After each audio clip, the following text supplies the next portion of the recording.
I took care of Jessica Miller after she went blind for 3 years. The first thing she did when she got her sight back was track down her ex and publicly propose to him. When the media asked me on camera how I felt with their wedding just around the corner, I looked into the lens and said sincerely, "Congratulations on your upcoming wedding." And yet she braved a downpour to beg me not to leave her. I lay in the hospital bed watching the same piece of news that had been trending for days. Smith Group heir Jason Smith finally settles down as his girlfriend proposes in a grand gesture. 5 years together through thick and thin moves countless netizens.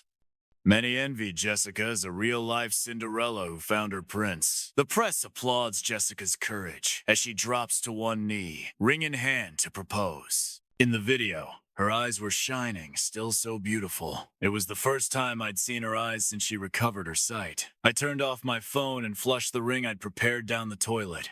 I was discharged that night. It had only been a minor scrape. I'd been in such a hurry to find Jessica that I didn't see the e-scooter beside me. If I hadn't looked up at the mall's big screen streaming that romantic proposal live, I wouldn't have ducked into the hospital. I went home. The place was pitch dark and quiet, the only sound the ticking wall clock. This was our home, or so I'd thought. 3 years ago, she was in a car accident, and Jason went abroad. I brought her here and took care of her. Usually when I came back, Jessica would step out of the bedroom. She'd ask if I was tired, then I'd cook. We'd lie on the couch afterward, or I'd play the piano while she hummed along under her breath. 3 years slipped by, and in the end, it was just me. I flipped on the lights, I'd wrap the edges and corners of every table and chair in cloth. Not just the furniture, anything in the house with a sharp edge. I patted. I was afraid Jessica would get hurt. Even though she knew this place by heart, I still couldn't relax. I let out a bitter little laugh and started tearing the cloth off piece by piece. Her eyes were healed. She didn't need any of this anymore. I pulled too hard and slammed a finger against a table corner. It hurt sharp enough to make my heart clench. See? And Jessica had said we didn't need padding. How could we not when it hurts this much? The front door opened. I turned. Jessica stood there. She wore a red gown. Her lips a vivid red too. Jason's favorite color. "You're here." "Yeah." I went on ripping the covers off. She came quickly, heels muffled by the carpet. She stood in front of me, watching as I stripped away the fabric, the bare corners reappearing. After 10 seconds or so, she suddenly let out a laugh. "Right, no point now. I don't need it anymore." When I was done, I headed straight to the bedroom to pack. After all, 3 years worth of living leaves some things behind.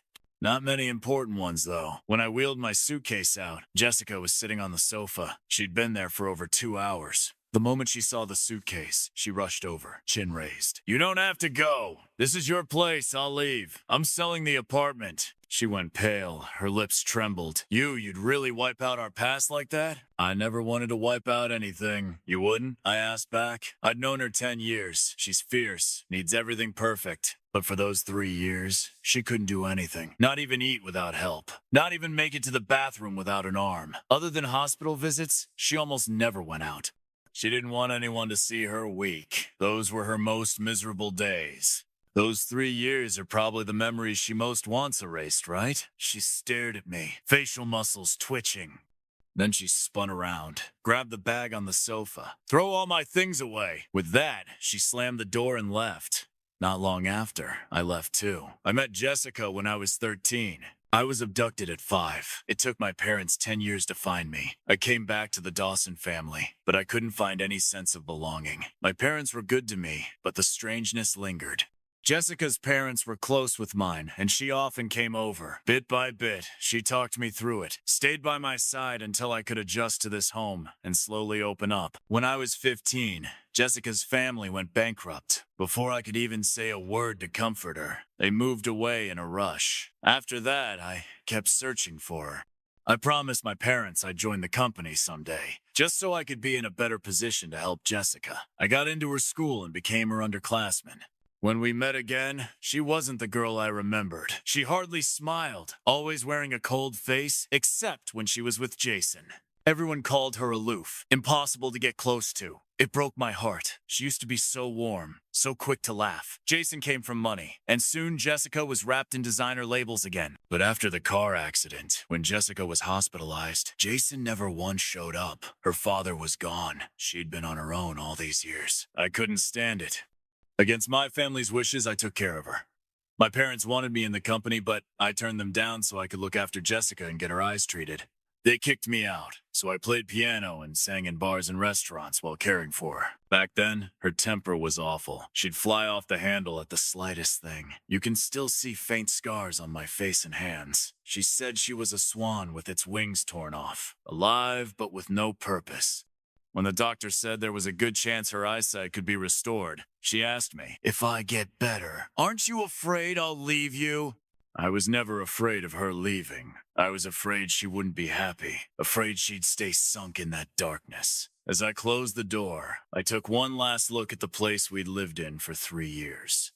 Friends who knew about us asked me to a musical to unwind. I hadn't been in ages. We'd been scraping by all this time. Looking back, I guess I can understand why she left. After all, even I thought that life was hard. A friend suddenly patted my shoulder. "Isn't that Jason and Jessica? Unbelievable, run into them everywhere." I looked over. They were a few rows ahead. I shook my head. That's not them. Their backs looked a lot like them, but I could tell at a glance the woman wasn't Jessica. It wasn't until the man leaned over to fix the woman's hair that I finally saw his profile. It really was Jason, but the woman beside him wasn't Jessica. When the show ended, I hurried out after them. Jason held the woman protectively. He'd never been that attentive with Jessica. When her shoelace came undone, he immediately crouched down to tie it for her. Was this really the Jason I knew? When the woman turned, I froze. She looked almost identical to Jessica, like they were twins. I was about to run up and demand answers when my phone rang. It was my sister. She said Dad was sick and in the hospital. Told me to get there right away. My heart leapt into my throat as I rushed over. My sister was waiting outside the hospital. "How's Dad?" I asked. She sighed. "You'll see." My hands were trembling, fear wrapping itself tight around me, mind gone blank.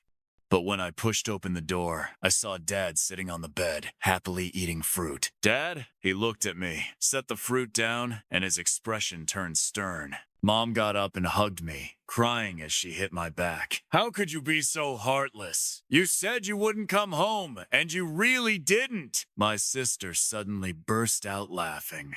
"It was Dad who wanted to see you, so he made up this lousy excuse. Even I got scared." Dad gave a cold snort, glaring at her. "Who says? I really am sick." My sister chuckled. Sure. A fever counts as being sick too, especially when it hits a whole 99.5. Dad's face flushed red. He stiffened and said nothing.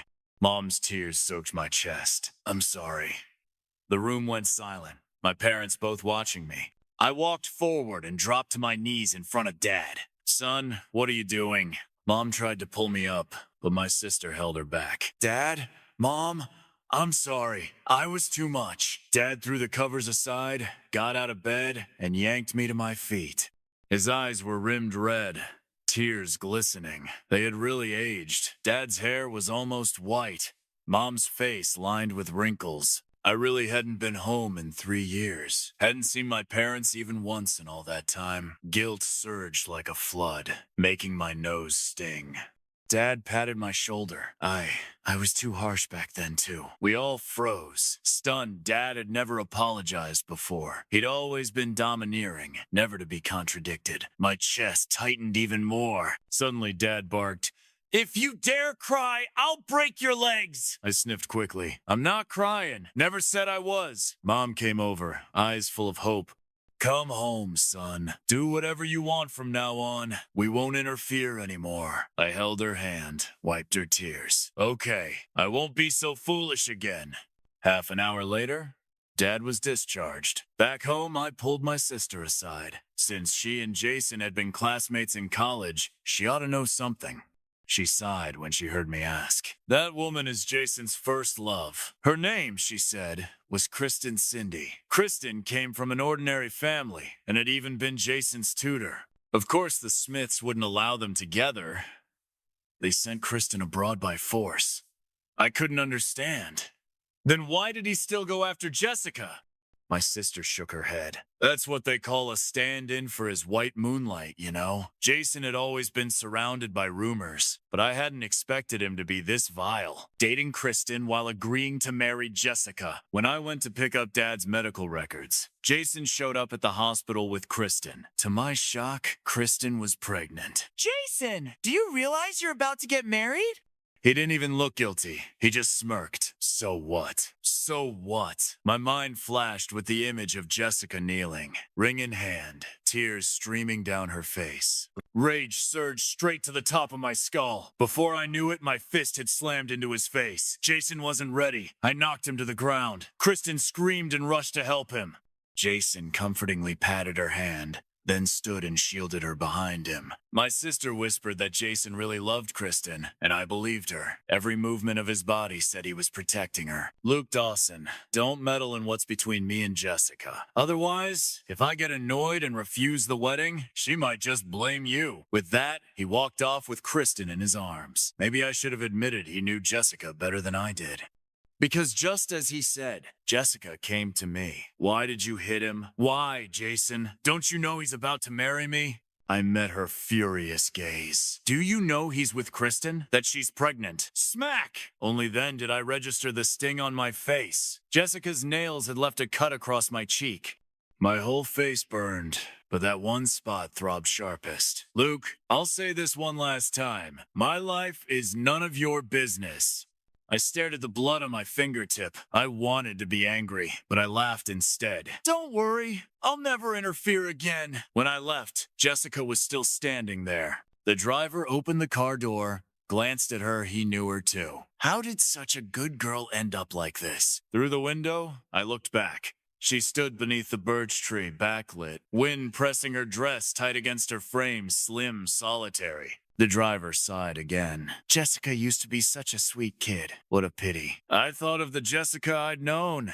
16 years old. She liked to sit and watch me, sometimes on a stool, sometimes right on the grass. She always said she hoped people could just sit down and talk things out. Her parents had been bitter enemies for years. Whenever they were together, they clashed like fighting cocks. Forget sitting, they were lucky if they weren't brawling. So she liked to come to my house, and suddenly, I felt like I'd let go.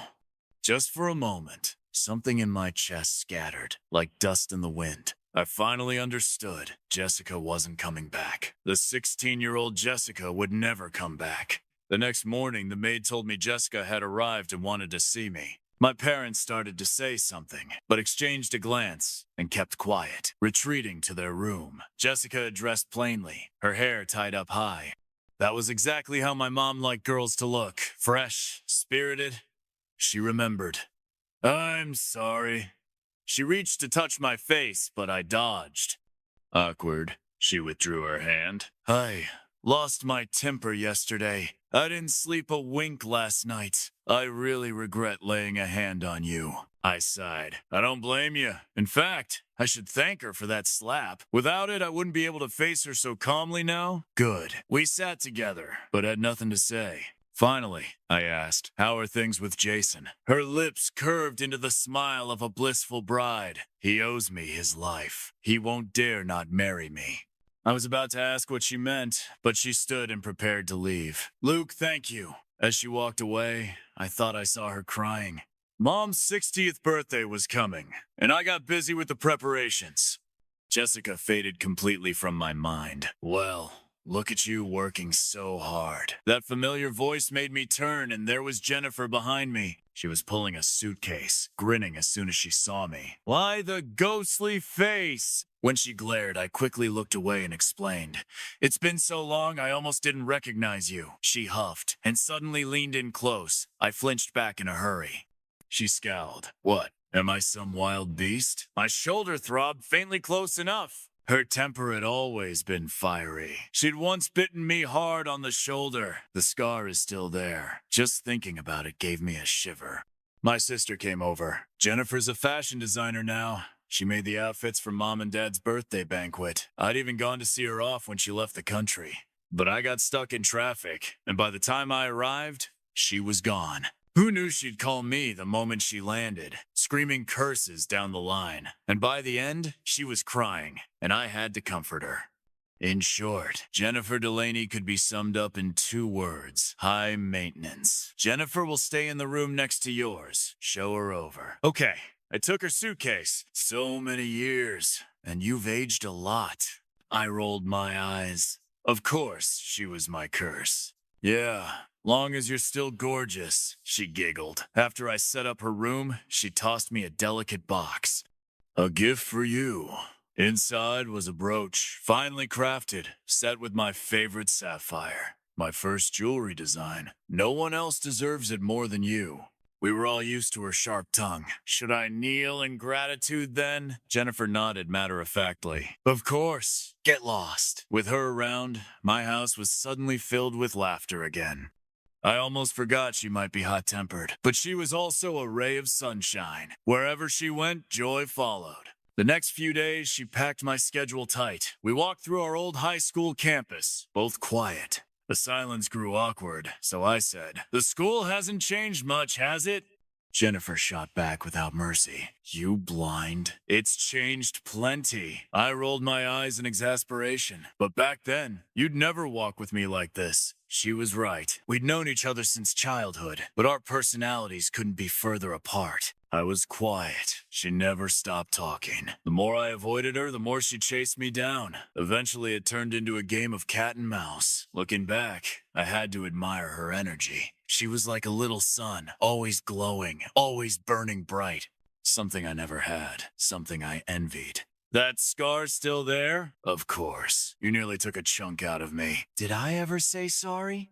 No need. It's been years. Wasn't planning on it anyway. Her pout made me laugh. If you hadn't been so hung up on Jessica, I wouldn't have bitten you. That was true. That time she stopped me from going to Jessica. We argued until she sank her teeth into me. Now she glanced at me cautiously. Jessica's getting married. I nodded. Seeing no reaction, she secretly let out a breath. Jennifer was sharper than she let on. Sometimes she read me better than Jessica ever did. But back then, she'd been too wild, too spoiled. No one would have called her observant. When my parents saw us coming home together, their smiles nearly split their faces.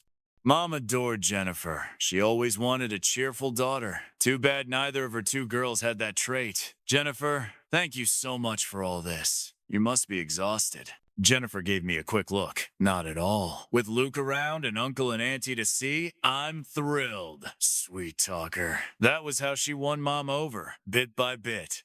On the day of the banquet, relatives and friends crowded the house. Jennifer and I sat in a corner, out of place. She pointed to a guest. Check out that suit, 50 Shades of Black. Then she pointed to a woman's gown. That dress? Bet the designer got inspired in a vegetable garden. And just like that, the dress really did look like a head of cabbage. I tried hard not to laugh, but the more you can't, the harder it is. Isn't that Jessica? Jennifer tapped my shoulder. I looked up. Jessica was staring right back, Jason at her side. Jennifer was right. He'd agreed to marry her again. Jessica's eyes flicked to Jennifer, and she walked slowly over. She came straight to me, reaching for my arm. I pulled away, leaving her hand frozen midair. Luke, come here a second. My sister waved me over. I glanced at Jennifer. She nodded, so I followed. My sister introduced me to some musicians. We chatted, and then I went to find Jennifer.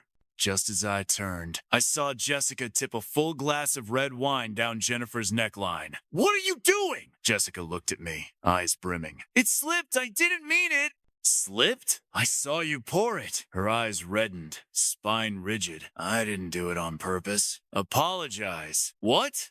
Apologize. I stripped off my jacket and draped it over Jennifer's shoulders. Her white dress was soaked crimson. Jessica stared at me in disbelief. You want me to apologize to her? I took a few deep breaths to steady myself. If you make a mistake, shouldn't you say sorry? Her face went pale, long lashes trembling. A commotion had drawn stares from the guests. Jessica looked at Jason, but he ignored her, too busy chatting up another woman. She clenched her fists, tears shimmering in her eyes. I'm sorry. She threw the words out and bolted. I took Jennifer upstairs to change. Only then did she grin. I did it on purpose. Did what on purpose? Didn't dodge. I wanted to see if you'd defend her like before. I laughed in disbelief. What kind of logic is that? She arched a brow. I swore to myself back then, if you dared defend her, I'd never speak to you again. Had I really always taken Jessica's side? I couldn't even remember Jessica had never seemed wrong to me. So, you passed the test? And what's my prize for passing? She tilted her head, thinking hard, looking so cute I couldn't help ruffling her hair. Her ears turned red instantly, but this time she didn't slap my hand away. I thought of a prize. What is it? Your prize is you get to chase me. My heart thumped. My face burning hot. Not until she slapped my arm did I snap out of it. What? You don't want to chase me? Her tone was playful, but her eyes were dead serious. I do. That's more like it. Over the next few days, Jennifer and I went out a lot, our feelings growing stronger. I never expected that when I dropped something off in my sister's office, I'd get swarmed by reporters.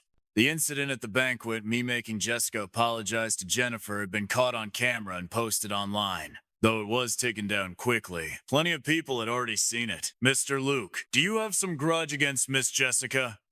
No, we're friends. The reporters exchanged looks. But your attitude that night didn't seem very friendly. I was flustered with worry and didn't watch my tone. My apologies. Seeing no story there, they shifted to Jason and Jessica's wedding. Any words for the couple?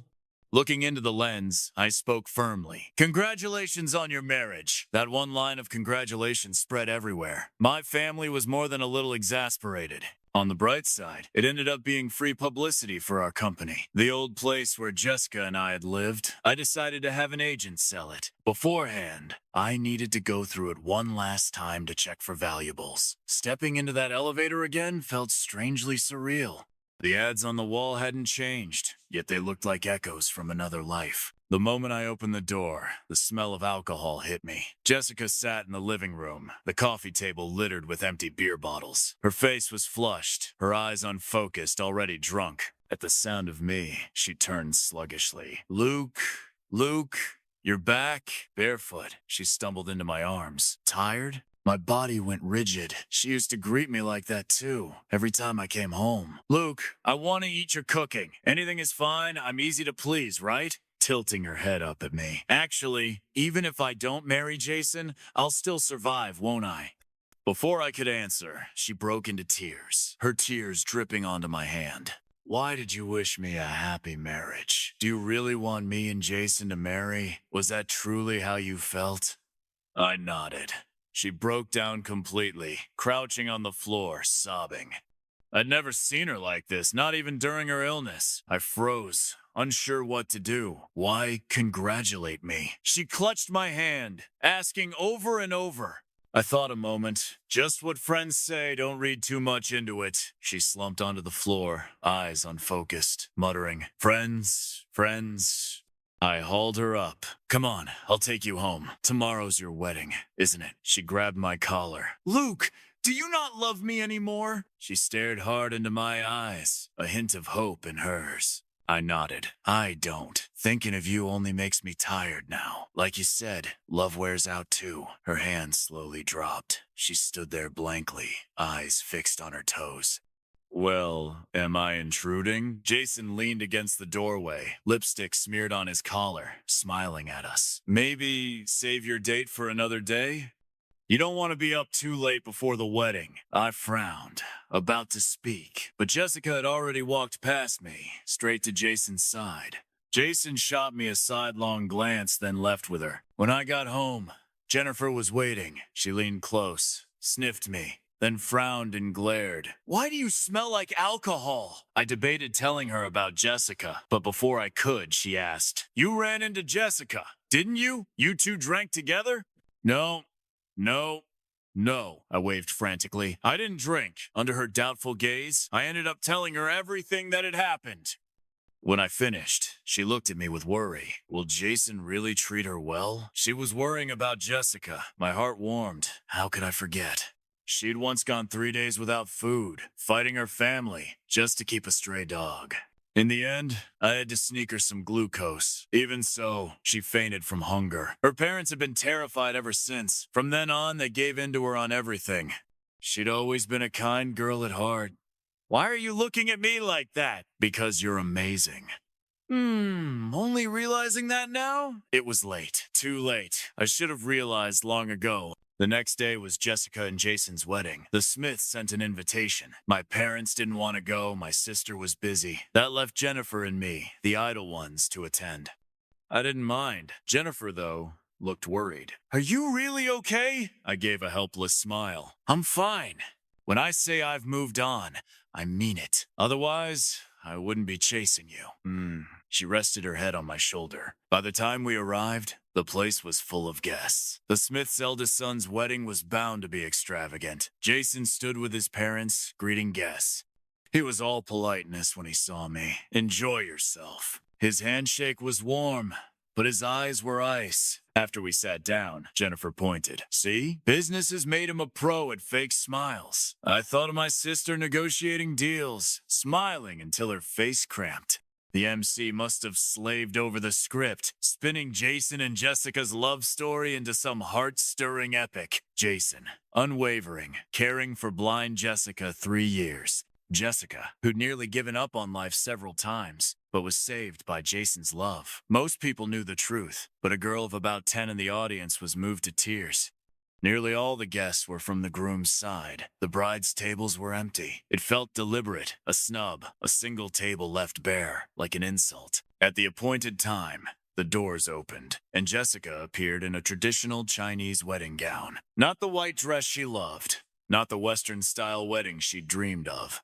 I sighed inwardly. Was this really the marriage she wanted? With no parents left, she walked to the groom alone. Everything went smoothly. Rings exchanged. The ceremony almost complete. Then Jason froze, his face tense as he stared into the crowd. Everyone followed his gaze. Kristen stood there, heavily pregnant. Jessica panicked, hurriedly sliding the ring onto her own finger. But Jason's eyes were locked on Kristen. He stepped forward, only for Jessica to yank him back. Jason, it's almost over. Just wait a little longer. Kristen smiled at him through tears streaking her thin cheeks. She walked forward slowly, looking up at him on the stage. So you're abandoning me and our baby. Is that it? Jason blinked rapidly, shoved Jessica aside, jumped down, and stood in front of Kristen. He stammered, panicked. No, it's not like that. Kristen laughed bitterly. I should have known, but I still believed you. And you? You lied to me all along. No, I was forced. His hand trembled as he tried to wipe her tears, but she turned away. Jason, I don't want to see you again. We're finished. With that, she wiped her chin dry and turned to go. Jason stared dumbly at her back, fingers rubbing the wedding ring. Seconds later, he yanked it off and hurled it to the ground, ready to chase after her. Jessica caught him in time. Jason, are you gonna leave me? He turned, met her eyes, and said, I'm sorry, but I can't betray Kristen. Jessica shook her head wildly, shrieking, You owe me a life! If you walk out with her today, I'll never forgive you. I was baffled she'd mentioned before that Jason owed her his life, but I'd never learned why. Jason shoved her hard. Do whatever you want! Jessica lost her balance and fell to the floor. Jason's parents rushed after him. Son, don't go! You'll ruin yourself! But Jason ignored them, chasing Kristen out. Mrs. Smith, sobbing, suddenly whirled and slapped Jessica across the face 5 or 6 times. Useless trash. Can't even hold on to a man. Before I could react, Jennifer stormed forward. Everyone knows your son's a womanizer. He knocked up another girl and still had the gall to get married today? And you? Raising such a bastard, you've got no right to blame her. I rushed to her side. For the sake of appearances, Jason's parents said nothing, offering apologies to the guests instead. Jennifer pulled Jessica out, and I followed. Outside, Jessica rasped, I want to be alone. So I told the driver to take her home. You were like a warrior in there. I always am, okay? She flexed her arm, showing off muscle. I couldn't help but pull her into a hug. Another side of you I never knew. She hugged me back. Careful, know me too well and you'll fall for me hopelessly. I laughed, looking forward to it. The scandal between Jessica and Jason lingered a few days, then faded. But Jennifer was leaving for the States, and I was already missing her. Her career was there. She'd stayed here too long already. After dinner, Dad called me into his study. He handed me a stack of documents. Here it comes. I thought time to pull me into the company. I've been gathering this for you. Take a look. Pick a school. School? He turned his face away.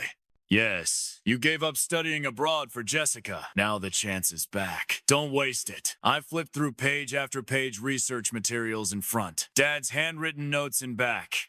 Whichever school you want is fine. I wrote down how to get in. My nose stung, eyes hot. He sighed. Do whatever you want, but when your mom and I are gone, most of the estate goes to your sister. Don't let that bother you. I chuckled. How could it? I left the study with the papers. Jennifer was thrilled when I told her. Still, at 26, going back to college felt a little... Jennifer saw my doubt. Chasing dreams is never too late. Yeah, I'll go. She left first. I still had exams and paperwork. The day before I left, Jessica came to see me. She looked frail, like a gust of wind could knock her down. It's over with, Jason. That's good. Her gaze burned into me. I wanted to ask, could you forgive me? Maybe we could start again? I shook my head. No, I love someone else now. It's Jennifer, isn't it? Yeah, I knew it would be, but I had to try. I couldn't just let you slip away. I turned to the window, silent. She whispered, I know, even without Jennifer, we'd never work. I nodded. She forced a long exhale, pretending at ease. Doesn't matter. I'm rich now anyway. I frowned. Jessica smirked. Jason gave me $30 million. Not bad, right? I didn't know what to say. She smiled through tears. It cost my dad his life. Shocked, I asked, what do you mean? Jason ran him over. What? She'd said her father died in an accident. I never imagined Jason was the driver. He said if I kept quiet, if I didn't call the cops, he'd marry me and give me company shares. I never thought he'd throw it all away for Kristen. She buried her head on the table. Good thing I got the money. Good thing I got the money otherwise. My dad would have died for nothing, don't you think? Her eyes sent a chill through me. She didn't really want an answer, just wanted to escape. Before I could speak, she slipped on sunglasses, muttered goodbye, and left. When it was time for me to leave the country, I told no one. At the airport as I checked in, I thought I glimpsed a familiar figure in the crowd, gone in an instant. I brushed it off and set out on my new journey. Jennifer and I lived in the same city. I confessed to her, and she said yes. Years later, we returned home to marry. Only then did my parents tell me Jason had been killed in a hit and run by Jessica. Jason had accused her of extortion. Both ended up behind bars. Jennifer and I sighed at the news. But soon we were busy again touring wedding venues, caught up in joy. Jessica had vanished from my life for good.